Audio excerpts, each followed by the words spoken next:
কৃষ্ণদাসের হাতে এই মুহূর্তে এই ভিডিওটা দেখতে পারলাম। জলপাইগুড়ি যে ইসে ছিল, টিএমসির প্রার্থী ছিল কৃষ্ণ দাস। সে এইভাবে ওপেনলি রাস্তায় তরোয়াল নিয়ে দৌড়াচ্ছে বিজেপি কর্মীদের উপরে।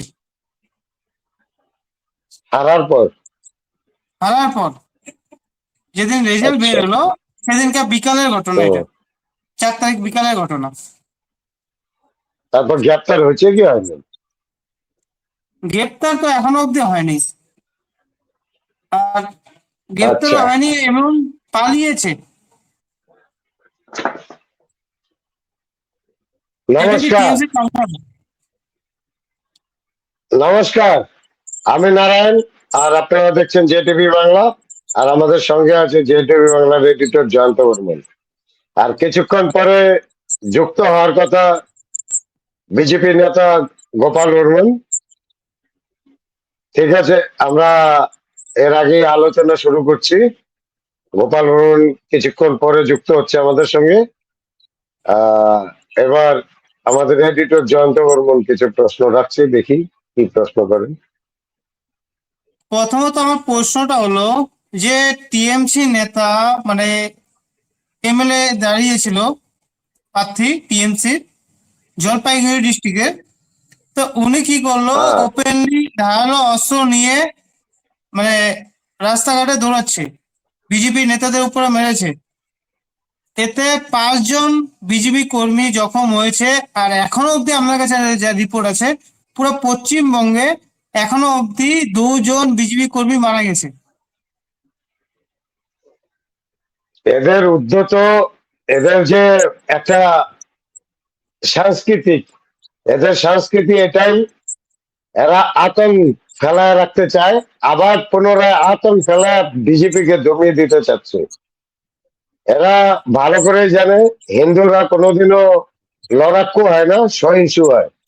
তো স্মরণ করতে করতে বিজেপিরা একমাত্র গণতন্ত্রের পথেই এর প্রতিবাদ করবে, এটাও জানে ভালো করে। তাই এরা ভাবছে যে তরোয়াল দেখিয়ে আর এই গুন্ডাগর্দি করে আবার বিজেপিকে দমিয়ে দিবে। তো আমি যেটা আমাদের বিরোধী দল নেতাকে নিচে নামো, উনি একটা কথা বলেছেন যে এমনকি 2021 সালেও কথা বলেছেন যে 2021-এর পর থেকে যে যত জায়গায় নিগ্রহ হয়েছে তৃণমূল কংগ্রেসের হাতে, যত রকমের মানে সামাজিক, আর্থিক, শারীরিক ভাবে নিগ্রহ হয়েছেন, এটা সম্পূর্ণ একটা লিস্ট বানানো হবে এবং ওই লিস্টের মাধ্যমেই আইনত ব্যবস্থা নেওয়া হবে এদের বিরুদ্ধে। ঠিক আছে, আইনত ব্যবস্থা নেওয়া হবে। আর এটাকে আমাদের বিরোধী দলনেতা আগামী দিনে হবে মুখ্যমন্ত্রী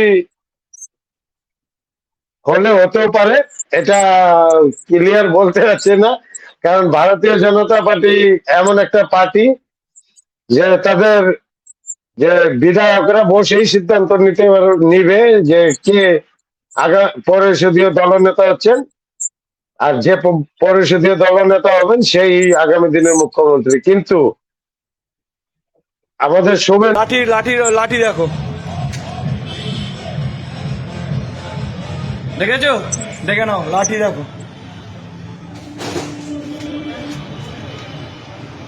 বাটা নিউ মার্কেটের ভিতরে যে পার্টি অফিস, তার পিছনে এই গোডাউনের মধ্যে পুরো লাঠি, হাজার হাজার লাঠি ভজাই করে রাখা আছে বিজেপি কর্মীদের মারার জন্য।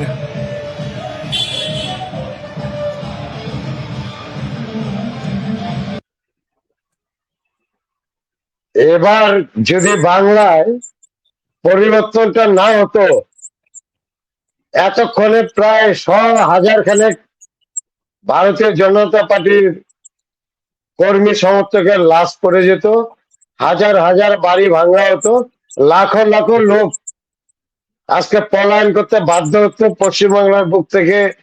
পশ্চিমবাংলায় একটা রক্ত রঞ্জিত ইতিহাস 2021-এ যা হয়েছিল তার চেয়েও ভয়ঙ্কর হতো, যা ভাবলেও শিউরে ওঠে, গায়ের লোম খাড়া হয়ে যায়। তৃণমূলের এত ভয়ঙ্কর পরিকল্পনাকে ভেস্তে দিল বা বাংলার জনগণ, বাংলার জনগণকেও 19। না, আর আপনি আমাদের আপনি যেটা বলতে আমি চাইছেন, একটা জিনিস লক্ষ্য করছি, ভারতীয় জনতা পার্টির উচ্চতর নেতারা বারবার নিজেকে হিরো দেখাতে চাচ্ছে, তৃণমূল কংগ্রেসের কাছে হিরো সাজতে যাচ্ছে, অথচ বাংলার মানুষ এই শব্দটাকে পছন্দ করে নিয়েছে যে বদলাও হবে, বদলও হবে, অথচ বদলা হয়নি, কিছুই হয়নি। মানছি বদলা আপনারা আইনসম্মত ভাবে নেবেন, কিন্তু এটা আশ্বাস তো করবেন, যেরকম ভাবে আমাদের শুভেন্দু অধিকারী বাবু আশ্বস্ত করেছেন যে একটা সরকার গঠন হতে দাও, আইনত সবার বিরুদ্ধে ব্যবস্থা নেওয়া হবে, যারা 2021 থেকে শুরু করে 2026 অব্দি মানুষকে আর্থিক ভাবে এবং শারীরিক ভাবে এবং সামাজিক ভাবে যে মানুষের উপর অত্যাচার অবিচার করেছে, সেই অত্যাচার অবিচারের একটা মানে বদলা আইনত ভাবে নেওয়া হবে। কিন্তু ভারতীয় জনতা পার্টির বাকি নেতারা, এমনকি সভাপতিকেও আমি বলতে চাই, আপনি এখনো আশ্বস্ত করতে পারছেন না ভারতীয় জনতা পার্টির ছেলেপেলেদের যে আগামী দিনে আমরা আইনত ভাবে এদের ব্যবস্থা নেব যারা আপনাদের ক্ষতি করেছে। সেই কথা না বলে আপনি তৃণমূল কংগ্রেসের হিরো সাজতে চাচ্ছেন। এই হিরোগিরিতে আপনাকে ধরা দিবে না। আমরা বুকের রক্ত দিয়ে এই পার্টিটাকে দাঁড়া করিয়েছি, এই পার্টিটাকে ক্ষমতা নিয়ে এসেছি। 2021 আমাদের ধ্বংস হয়েছে, আমাদের বাড়িঘরে আগুন জ্বলেছে, আমাদের ভাই খুন হয়েছে, আমাদের ভাইয়ের দোকান বন্ধ হয়েছে, আমাদের ভাইয়ের দোকানের সামনে মুসলমানদের দোকান এনে বসিয়ে দিয়ে দোকান ব্যবসা তছনছ করে দিয়েছে। 5টা বছর গোলামি করে আমার এই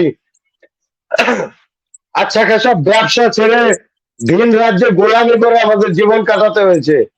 আর আজ আপনি তৃণমূল কংগ্রেসের সামনে হিরো সাচ্ছেন, এটার কাম্য ছিল না। আপনি আশ্বস্ত করতে পারেন যে আইনের মাধ্যমে আমাদেরকে আপনি ইনসাফ দিবেন, সে না বলে আপনি বলছেন না হিরো সাচ্ছেন। এটা আনএক্সপেক্টেড, এটা কোনোদিন হতে পারে না। আমাদের যে ক্ষতি হয়েছে 5 বছরে এই তৃণমূল কংগ্রেসের মাধ্যমেই উঠাতে হবে, তৃণমূল কংগ্রেস এই ক্ষতিপূরণ দিতে হবে, এই দাবি আপনার নিজেকেও রাখতে হবে।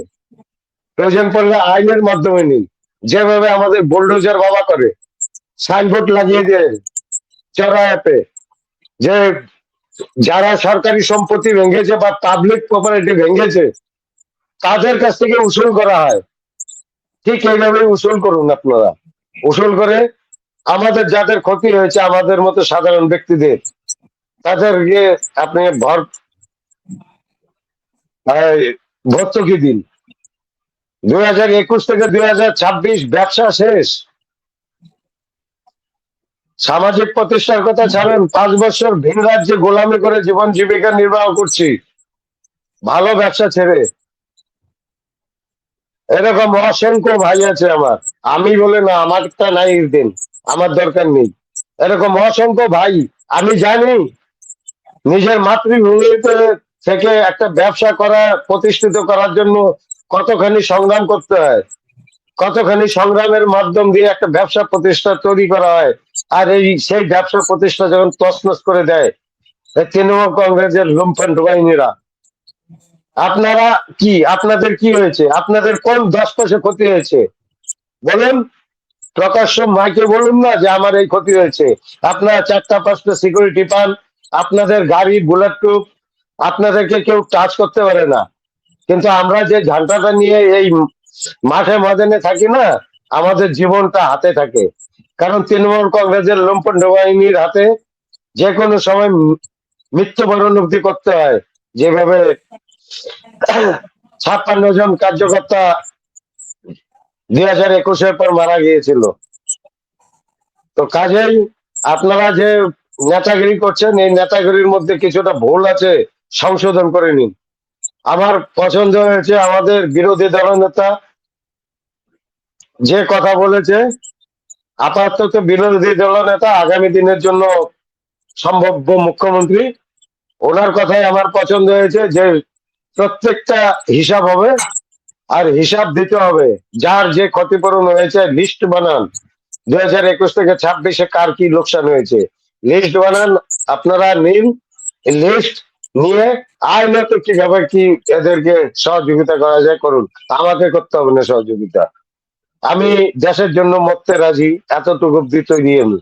কাজেই আমি হচ্ছে রাষ্ট্র প্রথম লোক, রাষ্ট্র প্রথম আইডিওলজিতে বিশ্বাসী লোক।